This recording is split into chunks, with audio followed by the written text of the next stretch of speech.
Kuasa hukum Sekda Saifullah nyatakan 2 jerat pasal dianggap lemah setelah mengikuti persidangan secara daring yang kedua. Bab pembacaan eksepsi di depan hakim dan jaksa penuntut umum JPU di Pengadilan Negeri Bondowoso Senin 24 Agustus 2020. Menurut Husnus Sidki sebagai kuasa hukum Sekda Saifullah, nota keberatan itu disampaikan atas 2 pasal, yakni pasal 45B dan pasal 335 KUHP yang didakwakan lemah. Penyebab disebutnya pasal-pasal itu lemah karena rekaman percakapan Sekda dengan bawahannya juga perlu dipertanyakan. Pihaknya juga mengaku janggal dengan kasus pelaporan Sekda ini karena baru dilaporkan 9 bulan setelah kejadian. Selaku kuasa hukum, pihaknya sangat yakin nota pembelaan ini bisa diterima oleh majelis hakim. Yang pertama memang kita keberatan satu terhadap pasal 45B. Kemudian yang kedua juga 335 KUHP itu. Sebab pasal-pasal tersebut menurut saya memang kabur tidak jelas sesuai dengan uraian yang telah kami sampaikan dalam persidangan. Yang kedua memang menurut kami jaksa salah dalam menerapkan hukum. Sehingga keberatan kami telah disampaikan juga dalam uraian yang di persidangan. Kemudian selanjutnya seminggu lagi akan ditanggapi oleh JPU. Nanti bagaimana kemudian akan ada putusan selah dari majelis hakim. Itu saja sih. Berarti eksepsi barusan diterima, Pak ya? Belum, nanti masih artinya setelah tanggapan dari JPU kemudian akan diputuskan oleh majelis hakim. Jangan optimis kan?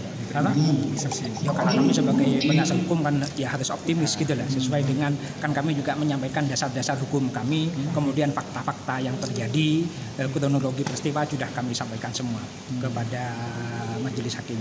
Tinggal bagaimana majelis hakim menilai gitu lah. Baik itu. Untuk dasar hukumnya tadi apa saja yang dibacakan poinnya, Pak? Ya satu kan itu tadi sebetulnya kan kalau yang dinamakan ancaman kekerasan itu kan harus memang ada semacam kekuatan fisik ya, yang untuk misalkan dia kan hanya kata-kata. Menurut yang tadi sampaikan, misalkan memegang senjata kayak ditakut-takuti atau dipukul, lah itu baru. Ini kan tidak pernah seperti itu, hanya lewat telepon. Dan itu yang pertama. Yang kedua, lewat telepon itu juga kami permasalahkan. Sebab orang tidak semuanya berhak merekam gitu. Ada istilahkan dalam undang-undang telepon itu intersepsi, termasuk kategori penyadapan menurut kami. Tidak boleh semua, sebab kan itu kasus kan sudah lama ya. Dalam 9 dilaporkan, kemudian ada etika tidak baik dari saudara Alun ini, kemudian dilaporkan gitu loh. Mestinya kalau memang itu dilakukan kan seketika, misalkan saudara diancam oleh seseorang, kenapa kok tidak pada waktu itu dilaporkan? Kenapa tenggang waktu 9 bulan? Nah ini kejanggalan-kejanggalan yang menurut saya kemudian menjadi celah hukum bagi kami untuk menolak terhadap dakwaan jaksa penuntut umum. Alasan-alasan tadi itu yang Bapak yakini bahwa dakwaan itu lemah begitu? Iya, lemah. Menurut saya seperti itu.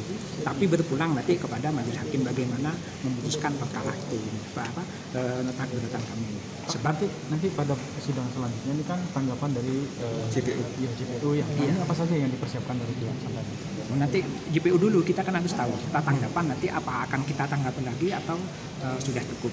Kita serahkan ke majelis, kan kita masih belum tahu, dikasih waktu seminggu lagi untuk menanggapi keberatan dari penasihat hukum. Diketahui sidang ketiga dengan agenda tanggapan dari JPU atas eksepsi yang diajukan Sekda Saifullah akan dilaksanakan Senin 31 Agustus 2020 mendatang.